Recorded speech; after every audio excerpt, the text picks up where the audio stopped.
انسي اي طريقة للحواوشي. النهاردة هعمل لك حواوشي فراخ بسر خلطة رهيبة، طعمها يجنن في حتة تانية. لو كنتي أول مرة تشوفيني، أنا هبة إبراهيم، بنعمل وصفات سهلة جدا وخطيرة. عندنا بصل وفلفل رومي طماطماية كده وفرمتهم في الكبة فرم متوسط، وعندنا بقى صدور فراخ غسلينهم كويس جدا وفرمينهم في الكبة برضو فرم ناعم. انزلي بقى بالخضار بتاعك على الصدور اللي احنا فرمينها، وعندنا بهارات حواوشي، وسمغي بقى الحواوشي بتاعك كويس جدا.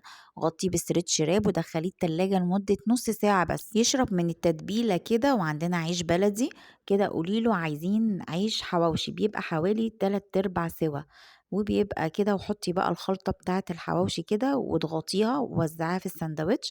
تقدري برضو تقسميها نصين عادي جدا. تعالي بقى كده بخة من الزيت بين كل رغيف ورغيف، بخة من الزيت. الطريقة دي حلوة قوي، ما بياخدش منك مواد دهنية وفي نفس الوقت بيبقى خفيف. عندنا طاسة سخنة وبحطه على نار متوسطة ياخد لون، واروح قلبان الناحية التانية، ولازم اغطيه عشان ما ينشفش معايا ويطلع معاكي طري كده وطعمه خطير. ولو عجبك الوصفة لايك وشير وسبسكرايب لقناتنا. باي باي.